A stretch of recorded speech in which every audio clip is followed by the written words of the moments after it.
Hello, wrestling fans. Blake Smith from Walking the Ropes, and welcome to another episode of Walking the Ropes Wrestling Review for AEW Dynamite from Las Vegas. It is the 3-year anniversary, I guess you could say, week for AEW, as all of their shows will be emanating from here. Excuse me.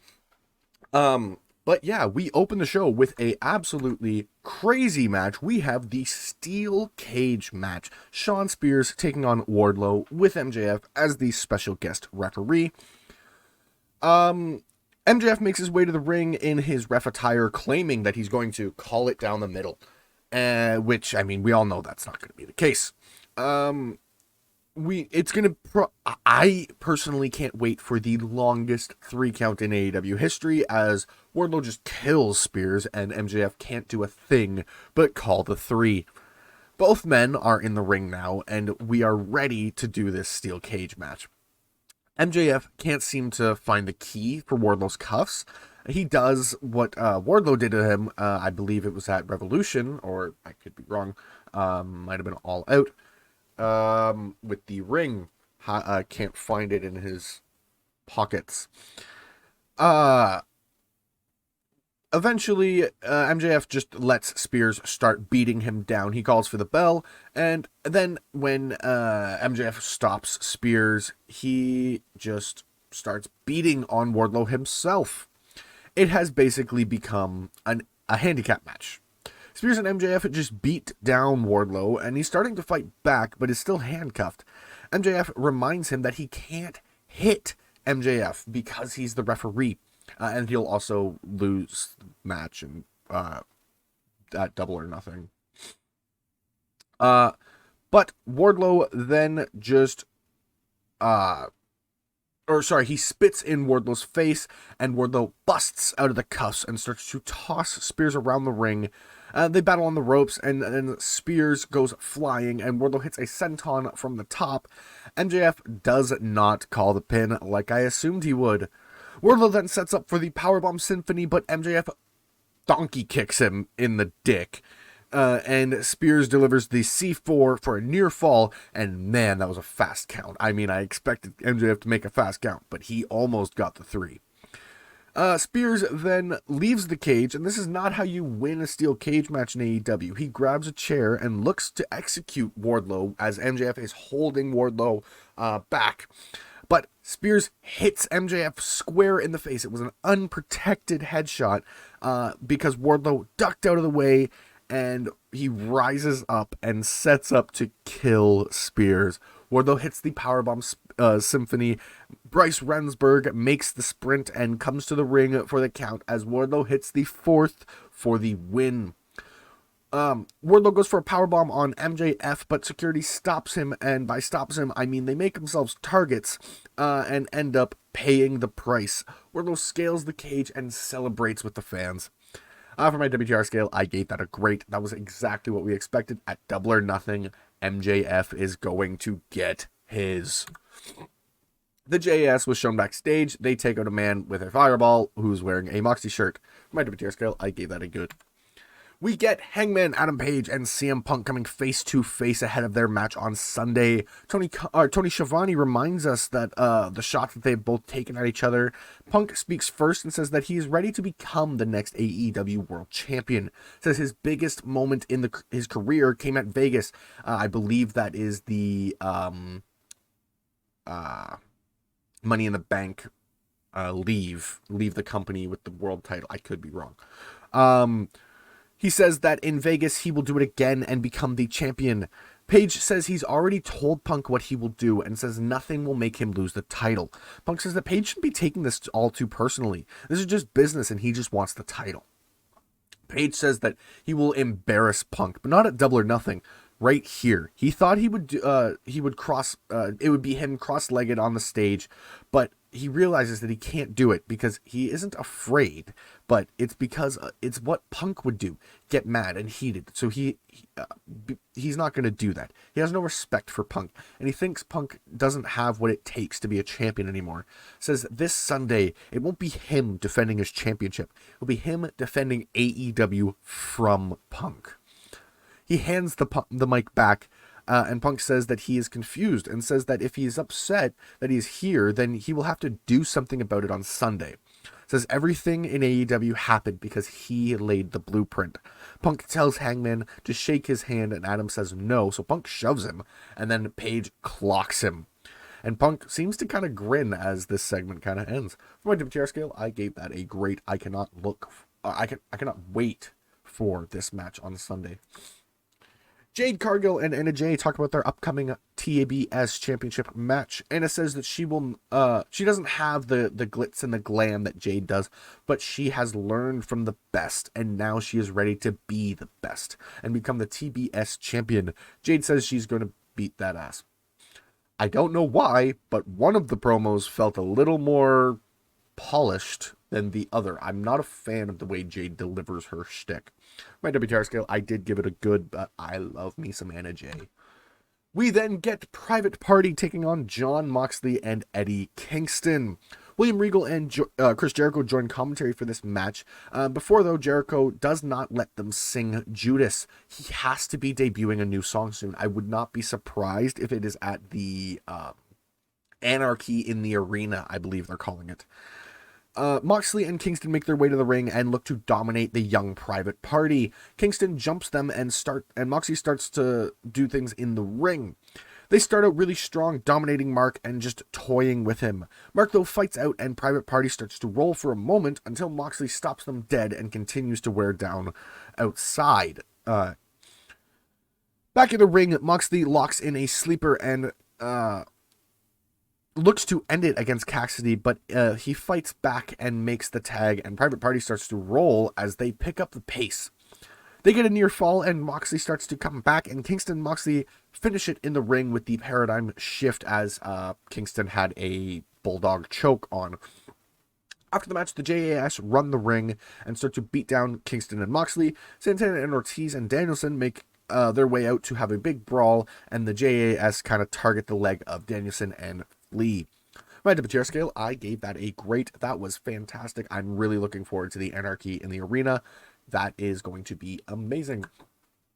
We then get FTR defending their Ring of Honor World Tag Team Championships against Roppongi Vice.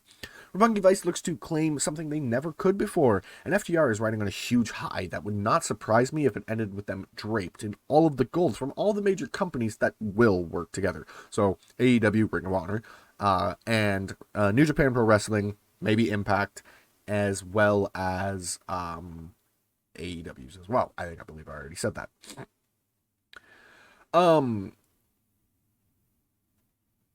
FTR is without a doubt the best tag team in the world right now, and these two teams waste no time at all, starting out strong, going back and forth, and feeling each other out. Vice takes control, and they look good wearing down Cash in their corner. Cash fights hard to make his way to his corner, and they continue the back and forth action. Vice keeps one-upping FTR, and they double team Dax, and it looks like look to end it, but they almost get the pin as FTR fights back, and they go for more back and forth action when Jeff Cobb and Credo Khan of the United Empire rush the ring, and it ends in a DQ, but they take out both teams, sending Dax through the timekeeper's table, and then Khan puts Trent through a table, and it was very impressive. So this team is from New Japan Pro Wrestling. They are the United Empire, I believe, and that is Will Ospreay's group. So, I mean, we are building towards Forbidden Door. I think this is going to be great. For my WTR scale, I gave that a great. We get the Hardys talking about their upcoming match with the Bucks and says they are similar, but the Bucks are nothing like the Hardys in reality. There is a reason the Bucks are called the Hardy copies. They will never be the Hardys. They may be the elite, but the Hardys are the delete. My WTR scale, I gave that a great. I love the Hardys. We then get a triple threat match, or a three-way match, however AEW calls them. Jungle Boy versus Swerve Strickland versus Ricky Starks. This is a little teaser of the small guys of each team going one-on-one. Swerve and Jungle Boy show respect, and Ricky shows none. But then they take off. They go back and forth with the high-flying, fast pace.